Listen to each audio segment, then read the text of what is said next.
Boston's Rafael Devers, right, celebrates with teammates under Bogaerts after hitting a home run in the second inning of a 96 victory over the Yankees on August 18. Adam Glanzman. Getty Images. Washington. For decades, spying on another team has been as much a part of baseball's gamesmanship as brushback pitches and hard slides. The Boston Red Sox have apparently added a modern and illicit twist. They used an Apple Watch to gain an advantage against the Yankees and other teams. Investigators for Major League Baseball have determined that the Red Sox, who are in first place in the American League East and very likely headed to the playoffs, executed a scheme to illicitly steal hand signals from opponents' catchers in games against the second-place Yankees and other teams, according to several people briefed on the matter. The baseball inquiry began about 2 weeks ago, after the Yankees general manager, Brian Cashman, filed a detailed complaint with the commissioner's office that included video the Yankees shot of the Red Sox dugout during a three-game series between the two teams in Boston last month. The Yankees, who had long been suspicious of the Red Sox stealing catchers' signs in Fenway Park, contended the video showed a member of the Red Sox training staff looking at his Apple Watch in the dugout and then relaying a message to players, who may have then been able to use the information to know the type of pitch that was going to be thrown, according to the people familiar with the case. Baseball investigators corroborated the Yankees' claims based on video the commissioner's office uses for instant replay and broadcasts, the people said. The commissioner's office then confronted the Red Sox, who admitted that their trainers had received signals from video replay personnel and then relayed that information to some players, an operation that had been in place for at least several weeks. The Red Sox responded in kind on Tuesday, filing a complaint against the Yankees, claiming that the team uses a camera from its YES television network exclusively to steal signs during games. It is unclear what penalties, if any, Commissioner Rob Manfred will issue against the Red Sox and whether he will order a more expansive investigation to determine the extent of the Red Sox sign stealing system.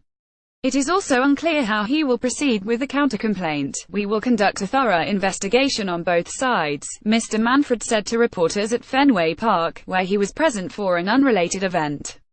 "We're 100% comfortable that it is not an ongoing issue."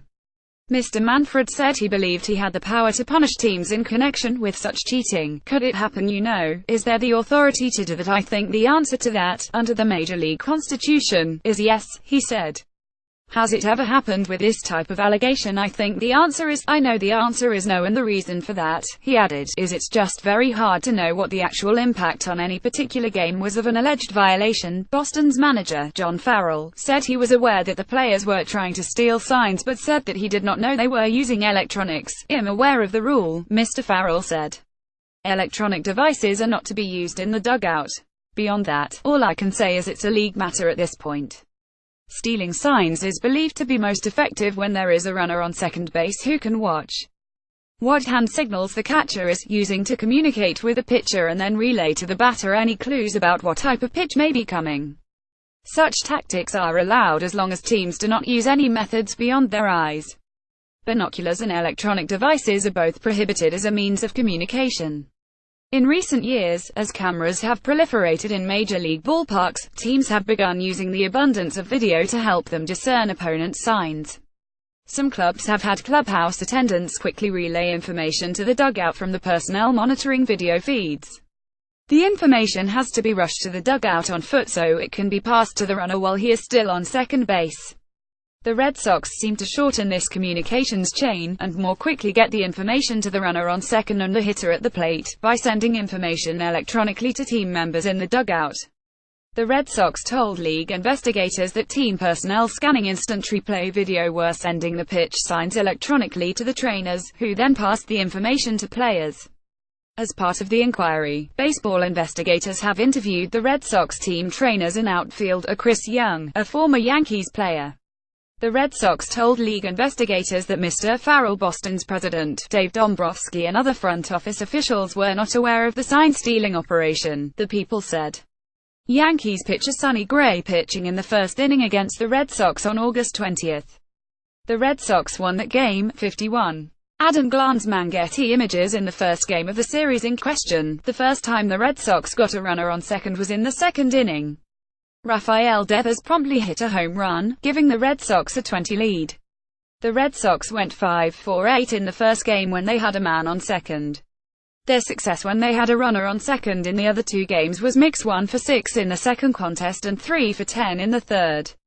The video provided to the commissioner's office by the Yankees was captured during the first two games of the series and included at least 3 clips.